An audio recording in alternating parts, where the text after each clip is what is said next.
Financially, there isn't any investment, period, that's going to survive this war situation. If you haven't stockpiled and eliminated your need for money, you just won't be prepared. This is Kaiser Johnson with Liberty and Finance, and these are the Miles Franklin Weekly Specials for June 3rd through June 10th, 2024, while supplies last. First, we feature 2023 1-ounce Gold Britannia at just $59 over spot. We also have backdated 1-ounce Silver Britannia at $3.10 over spot. Next, we have pre-33 XF Gold $10 Liberty coins at just $59 over melt. And finally, we have a highly limited supply of 1/10 ounce Platinum Britannia at $59 over melt. To order our specials or any of the many other options we have available, call us at 1-888-81-LIBERTY. That's 1-888-815-4237.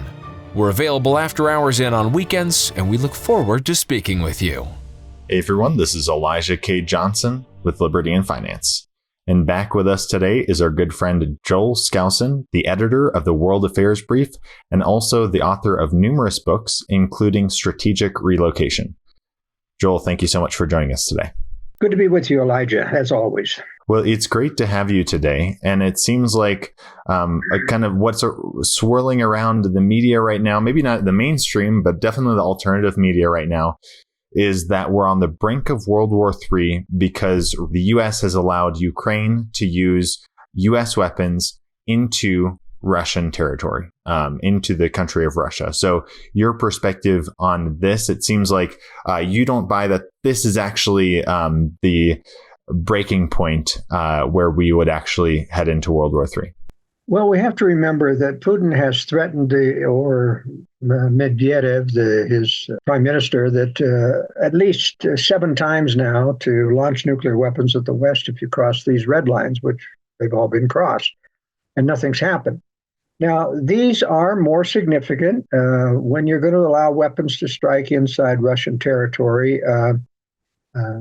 This does make the case that the U.S. or the West and U.S. and NATO are in a proxy war with Russia. And that part is true. Russia is an existential threat to the West, especially being that it has the highest numbers of nuclear weapons mounted on intercontinental ballistic missiles of any nation in the world, about at least 3 times what China has. The problem is that the alternative media, especially the conservatives, believe that because the Russia or the Soviet Union fell, that Putin is basically they run a free market country now, and they have high values like the West wants to have. And Putin has made anti-woke statements. He claims to be a Christian, but all of this is really propaganda. I have been one of the only journalists in the West that have pointed out that the Soviet Union faked its own demise in the fall of communism. In fact, it did not fall. The communists simply went underground. And in fact, Putin admitted to Tucker Carlson in his interview that the Russian leadership initiated the fall of the Soviet Union. And of course, Tucker didn't realize what he was telling him because he didn't realize or remember that the official narrative is that this was a spontaneous eruption against Soviet rule and that the Soviets couldn't control it, and that's what had happened. But in fact, it wasn't spontaneous. Putin or Moscow gave orders to Erich Honecker to stand down the Stasi, to let the riots go forward. They gave orders to the KGB to stand down so that the student protest in Red Square, when Yeltsin was speaking on that tank, could go forward. Lots of other evidence that this was a contrived fall in order to gain aid and trade to the West, including the fact that Putin even admitted to Tucker Carlson that he put the Russian-speaking Crimea, or that the Soviets, before Putin, put the Russian-speaking Crimea and the Donbass into the boundaries of the Ukraine. And Putin claimed he didn't know why, but he does. They knew they were going to fake their own demise. As Anatoly Golitsyn, one of the most important defectors from the Soviet Union, told the CIA, going to fake their own demise in order to get Western aid and trade. And they had to have an excuse to get back into Ukraine, and that's why they put the Russian people in there so that they could provoke them to feel like they were being persecuted and needed Russian intervention. And so what all this has to do with the current situation is that Russia really can't strike the West with nuclear weapons because he can't occupy. He can barely occupy Ukraine, barely occupy eastern Ukraine, doesn't have the troops to occupy all of Ukraine, let alone Poland, which is very heavily defended, Romania, Hungary, Eastern Europe, and NATO, let alone the United States. As I pointed out in my World Affairs brief, he has to wait till China is ready. China does have the troops and the capacity, conventional military, to occupy large swaths of the West. And you see, if you nuke a country without the ability to occupy, they simply rebuild and come back after you. And Putin isn't willing to risk that. Now, what has increased the threat level, or at least in terms of Martin Armstrong and some other people who think that Russia's the good guy and only our globalist, Western globalist-led deep state governments are the bad guys, is that they've hit a long range radar, over the horizon radar system in southern Russia, which is used to detect missile launches into Russian territory. And they say, therefore, that has blinded Russia to the nuclear threat and will make him strike him preemptively so that they don't get blindsided. And this is not true as well, because the satellites have satellite imagery as well, which is the primary means of telling when there's a ballistic missile launch and its direction against Russia, not the radar. The radar is secondary. And so there really isn't a threat there in terms of being able to be blindsided by a nuclear attack. I think the Ukrainians went after that radar just because it's a very big, complex radar system, and it's very costly to Russia to have to rebuild that. And they're also hitting, of course, areas in Crimea that hit the bridge again. They've forced Russia to do ferry boat type transfers from troops and military equipment from Crimea, going into Crimea and Crimea back into the war in Ukraine, as well as hitting oil refineries and other things. So I think it is an appropriate means of using these missiles to hurt Putin, because Ukraine has the disadvantage in the offensive in that it doesn't have sufficient troops compared to Russia, about a 3-to-1 disadvantage there in the ground offensive. And so Ukraine has to use all of the weapons at its disposal, including drones and newfound artillery shells from the West. And so once again, the offensive has been blunted of Russia trying to get into about 4 different points in eastern Ukraine. So the front has basically stabilized at this point because the weapons are now arriving from the latest U.S. aid. But my basic point about this, there's not going to be a nuclear war probably out of the Ukraine situation. Putin has to wait until China's ready. China won't be ready until at least 2027, and that gives us a few more years to prepare. And unfortunately, the United States is not warning its public to prepare for the war that's coming. It is preparing itself with many new bunker systems being built to protect the continuity of government system as well as Pentagon leaders. Yeah, a couple things there I wanted you to maybe expand on, because I think a lot of the narrative out there in the alternative media is that Russia is fighting kind of a defensive war because NATO was going to expand into Ukraine and Russia didn't want U.S. Weapons on the border of Ukraine. Now, it seems like what you're saying is maybe it's more than that, because if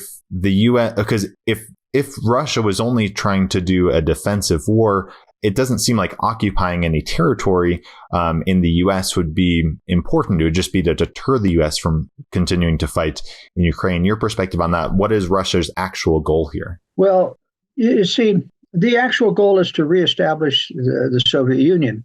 After you fake their own demise, and they got aid and trade in the West, now they're not getting aid and trade in the West. And that's an interesting perspective, because the globalists have reversed course. I have documented, in fact, there's a series on joelskousen.com in my presidential campaign run. If you on the front page of Joel Skousen. In the middle, you can go down and click on videos. And there's a 10-part series on the history of the deep state.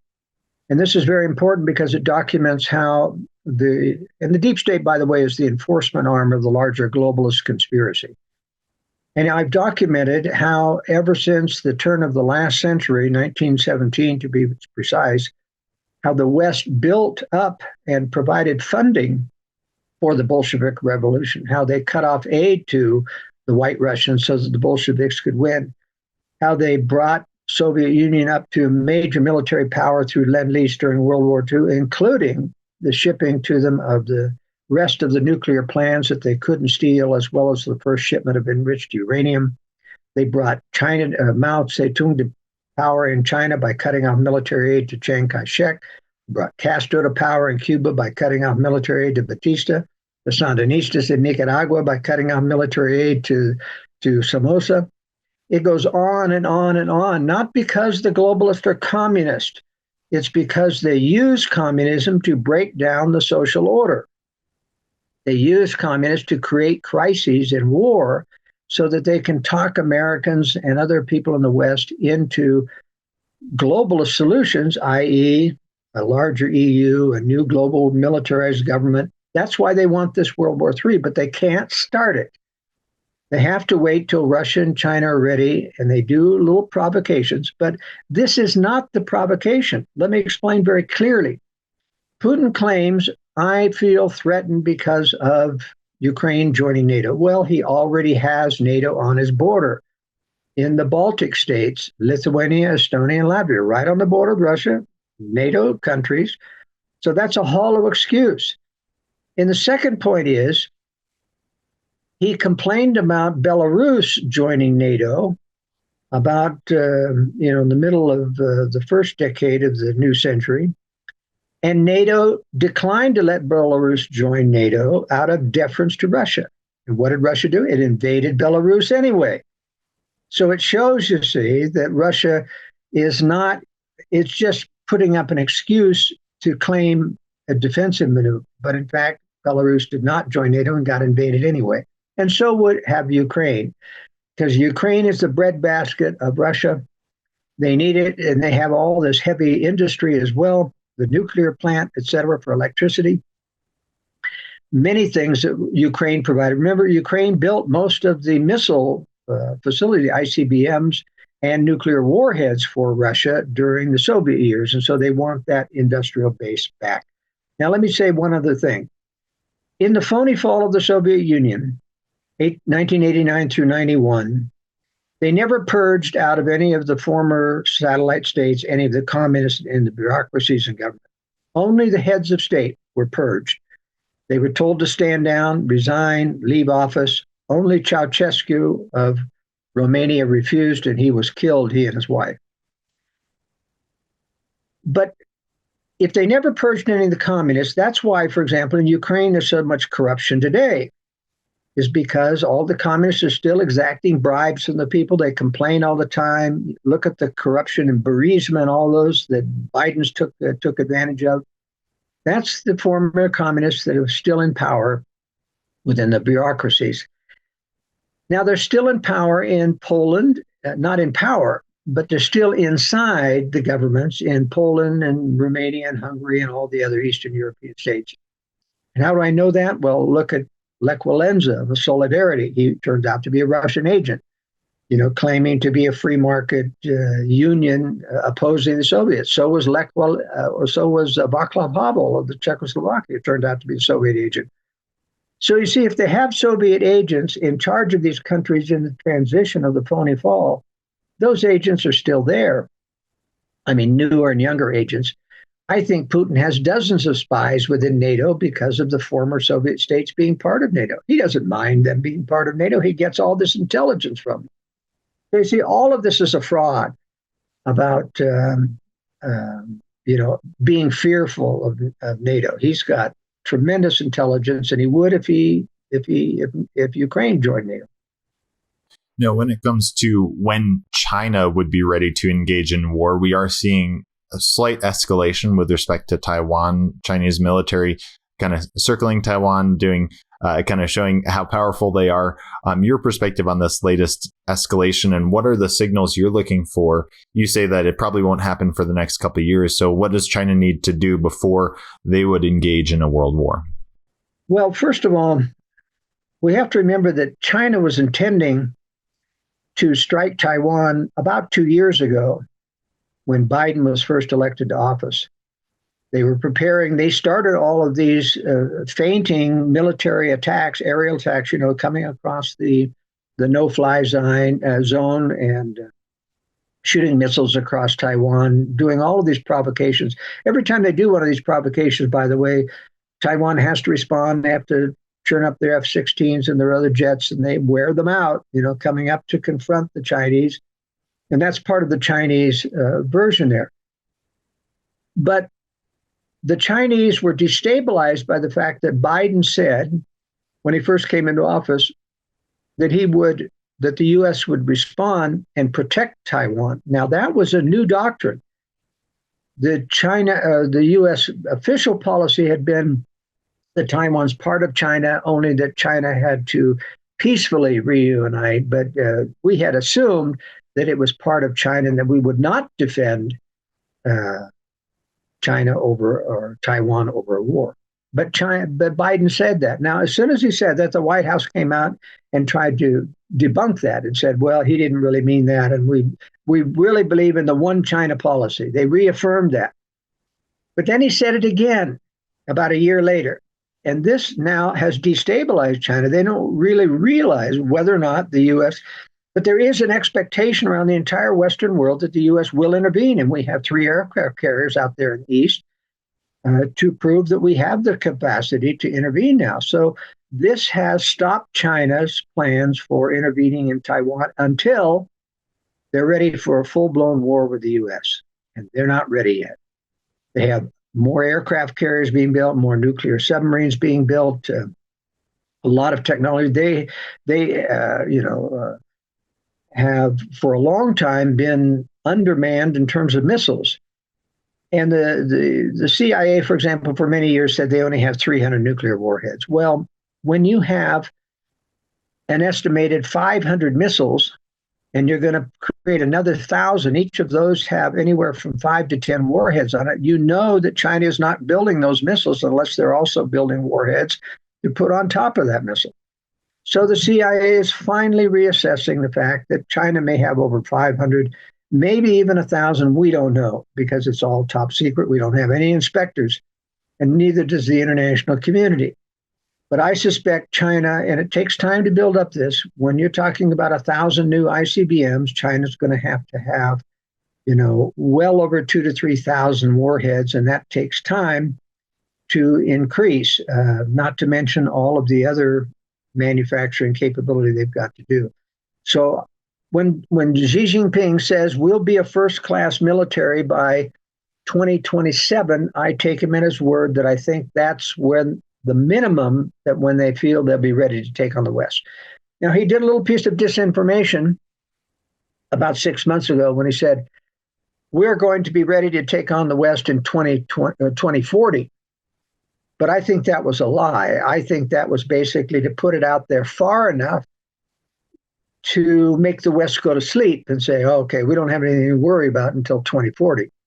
But I take him at his earlier word of 2027 will be a first-class military by then. And I think that's when the window opens. Now, I can't tell you when the war is going to start, but I think the trigger event is going to be Taiwan because North Korea said if the U.S. does try to intervene, we will attack the U.S. and South Korea. And it'll probably start with an attack on South Korea or Guam, maybe even Hawaii. Hawaii is very vulnerable out there in the Pacific to missiles, not only from China, but North Korea. And we have 26,000 troops in U.S. troops in South Korea. So we have to intervene if they're attacked. And if we do intervene, of course, there's that alliance between China and North Korea that triggers a nuclear war if China has to come to the rescue of North Korea. No, there's also the aspect of China and Russia being partners in a sense. We saw 2 weeks ago how Putin visited China. And it seems like their alliance is strengthening. Your perspective on that mainstream media narrative out there, how there's been an attempt to kind of keep them separate, and now they're actually coming together. Well, actually, that's a bunch of disinformation. You don't understand the history. They have always been aligned. Remember, who was it that armed Mao Zedong? It was Russia. Who was it that armed North Korea? It was Russia. China only became into the Korean situation in the Korean War. But you see, they've always been aligned as communist countries until about 12 years ago, when the Russians stopped transferring high technology, military technology, to China, because they saw that China was getting stronger than Russia, except in nuclear weapons. But in terms of conventional weapons and manpower, they are much stronger than Russia.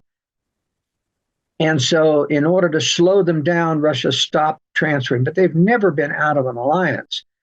But they know that, as typical evil, tyrannical, dictatorial, they're joined, shall I say, to take down the Western globalists, but after that, they know they'll have to take on each other to see who reigns supreme. These two countries are not going to run a new world order jointly, because China is just too powerful. I think, in fact, Russia may go down in World War III, just like we defeated Hitler and built up. See, that's what the globalists do.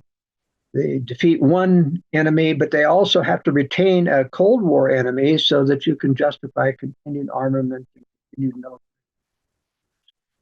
spending. Now, I'm not sure there will be an aftermath of World War III, because it'll be so horrendous, being a nuclear war on the West. Not against cities per se. I think the Russian Chinas are going to hit military targets only, try to blackmail the West into submission. I think the West will resist that blackmail, because I think they have space-based interceptors in space that can stop any blackmail from occurring, saying, no, we're not going to let you hit our cities. We can stop your nuclear weapons or your ICBMs. And the public might say, well, why didn't you stop them at first? And it's probably because we have in vogue today Presidential Decision Directive 60, PDD 60, signed in 1997, instructing our military forces to absorb a nuclear first strike and then retaliate afterward. And the only reason you want to do that is to decapitate our military so that you can talk Americans into joining a militarized global government. And I think that's what's going to happen. But what does happen, though, because this strike will be preceded by an EMP strike, which will take the grid down for about a year, there's going to be tremendous chaos in the country. And I'm not sure the country or the West will survive in the sense of going back to prosperity. I don't think we're going to see a World Economic Forum AI robotic society. You got to have a constant supply of electricity, a constant supply of good moral people to work at that. And I think we're losing it in the West because of corruption. And I might say, Elijah, relative to your website, Liberty and Finance, what I find most concerning about financial advisors today is they continue to think in terms of long-term investments, 5, 10, 15 years out there, long-term developments, great big development projects. They haven't got a clue that we've got a World War III coming by the end of this decade. And it's an absolute certainty, because Russia wants it, China wants it, and the US globalists want it. And anybody who's making long-term financial plans that far out is just really stupid. They just got their head in the sand. They're not looking at what's going on in the world, that you don't dare do long-term financing on anything now. You're going to be end up with an empty project that's where there are no supplies and no workers and no electricity to complete it. I mean, this is the most important advice I could give your listeners, is that don't plan long-term. Keep it short-term, because you're not going to fulfill any long-term things with this war scenario coming. Now, if you could kind of take us through maybe step by step of what this might look like for people going forward. If we do go into this World War III, a lot of people have this idea of World War III, and experts have, created scenarios of what would happen. And there's, complete destruction, nuclear winter, but it doesn't seem like your idea of what is going to happen, your projection of what is going to happen, is going to be that destructive. It's going to be extremely destructive, but it's not going to be a like total annihilation. We're going to be EMP strike first, and then kind of just the military targets next. Can you expand on that? What people should expect? That's a very good question, Elijah. You see, the problem is the nuclear winter scenario is completely bogus. It was created by the anti-nuclear lobby, the people who want the U.S. disarmed, like Federation of American Scientists. They want to give this image that it's just totally futile. The whole world's going to self-destruct. Let me tell you, you could put all the nuclear weapons in the world on Mount St. Helens, and you wouldn't blow away as much of that mountain as it did when it blew its top as a volcano. And then, in addition, most of the nuclear weapons that will be sent out will be airbursts, and airbursts put out very little debris into the air, and it dissipates fairly quickly. The ground burst weapons, such as the earth-penetrating weapons that have to hit all the missile silos, there's going to be a lot of fallout from the Montana air bases and the Wyoming, Nebraska, intercontinental air bases there, and all that's going to flow east, but it's anywhere not a nuclear weapon. That's a big strip of fallout that will descend and fall, and believe me, you got to be prepared for that. But fallout, if you're out of the blast zone, which means you're 10 miles away from those actual nuclear weapons, you can survive with a minimum of fallout protection. And it's not that expensive. You don't need a bunker. You don't need blast doors. You don't need all of this sophisticated. You do need a radiation meter to know when you got to get into your shelter and when it's safe to get out, because waves of radiation can come depending on targets from further away that you may have to re-enter a shelter. But building a fallout shelter is far more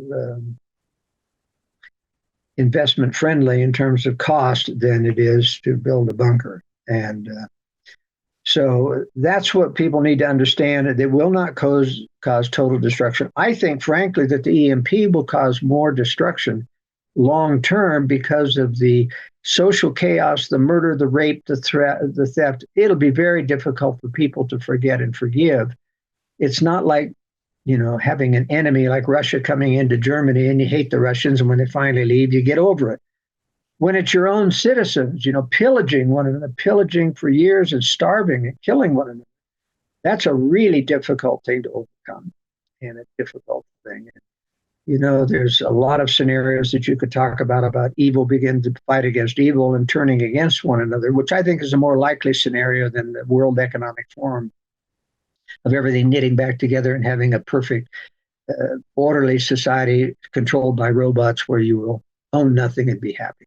So moving forward here, I know that we do have an interview with you about Safe Room and how to build that. We'll put a link in the description of this video here. You talk about kind of the minimal preparations that people should make. Can you remind our viewers, kind of giving us a broad overview of those minimal preparations that people should definitely make in preparation for this? Well, first of all, financially, there isn't any investment, period, that's going to survive this war situation. If you haven't stockpiled and eliminated your need for money, you just won't be prepared. So in other words, stockpiling so that you will continue to live off the stockpiles rather than have to go out and barter and trade and scavenge for things will be the best thing. But you've got to have that secured. And that's why I highly recommend these, what I call a safe room or safe shelter in underground space that can be concealed. And it's very important that it be hardened and concealed. And the hardening is mostly for two reasons. One, against fallout. You need at least 12 inches of concrete overhead. That can be a combination of concrete blocks or, heavy material, etc. I prefer it to be inside a building. I don't like these buriable shelters that are marketed out there, because you plant that in the backyard, it comes in a big truck and a crane, and everybody in the neighborhood sees that. And you have this hatch out in the middle of your backyard, and I can guarantee that when you go to get in it someday, it's going to be surrounded by people wanting to get in too. So you always want to shelter under an existing building so that you can go into the building unobtrusive, and you can stockpile or put things into the shelter from the concealment of the building that's on top of it. And the best thing, of course, is to have it inside your house if you've got an existing basement. There are many places in the United States that don't have basements, because of hard pan or rock, like most of the East Coast has, Tennessee and all of the Appalachian Range has solid rock 3 feet under the ground. And Texas has this caliche soil, which is like hard as a rock, very difficult to build, but it can be done. Just requires sometimes some blasting or some big, heavy equipment to do it. But you can also relocate, and that's why I talk in my book, Strategic Relocation. You can relocate to the Midwest or the Intermountain West, where everybody has basements. And then it's much easier to build a shelter as part of the basement and conceal its entrance into that. But the essentials are, one, stockpile, so you eliminate your future need for money. And number two, secure those stockpiles in hardened rooms so that they're even fireproof. That's what these concrete shelters are, fireproof. So if the house burns down over you, you can survive, and so can your supplies. And then three, you've got to have a radiation meter so you know when to get in that and when to come out of it. And you need lots of other things, some arms to protect yourself. You're not going to want to shoot starving people. There are just going to be too many of them. You want to reserve that for the hardened criminals who are targeting you specifically and who deserve to die, so to speak, but not the starving mass. You just want to be able to get out of the way for that. No, I think all those considerations are good to keep in mind. And if our viewers are interested in learning more, we have a playlist we can put in the description of this video with all our interviews with you that we've done. We also have information on the impact of an EMP strike, what that would look like, that we've done with Dr. Arthur T. Bradley there. We'll put that playlist, as well as the link to the Safe Room video we have, where you detail kind of what you need to do to create a safe room. So we really appreciate your time today, as always. If our viewers are interested in learning more about strategic relocation or your World Affairs brief, where can they go? Well, they can go to joelskousen.com, even though the main section is now in my campaign for the presidency. There on the sidebars of each one are all the books that I have. The Secure Home, there's 700 pages, everything you need to know about preparedness and building a safe room in new construction or remodeling. And the High Security Shelter book is how to do it within an existing basement, which is the cheapest way for most people to do that. And then Strategic Relocation is also available if you need to relocate for security, which we're running out of time. It takes about 3 years if you move to get really prepared again in a new location. So time is of the essence now, and people need to get moving. All right. Sounds good. I highly recommend your book, Strategic Relocation. Got it myself. So I really appreciate all your work there. It really details every single part of the country, and it's an incredible detail for all the risks to consider and all the good things as well. So we really appreciate your time, as always, Joel, and thank you so much, and God bless. Thank you. Good to be with you. This is Kaiser Johnson with Liberty and Finance, and these are the Miles Franklin Weekly Specials for June 3rd through June 10th, 2024, while supplies last. First, we feature 2023 1-ounce Gold Britannia at just $59 over spot. We also have backdated 1-ounce Silver Britannia at $3.10 over spot. Next, we have pre-33 XF Gold $10 Liberty coins at just $59 over melt. And finally, we have a highly limited supply of 1/10 ounce Platinum Britannia at $59 over melt. To order our specials or any of the many other options we have available, call us at 1-888-81-LIBERTY. That's 1-888-815-4237. We're available after hours and on weekends, and we look forward to speaking with you.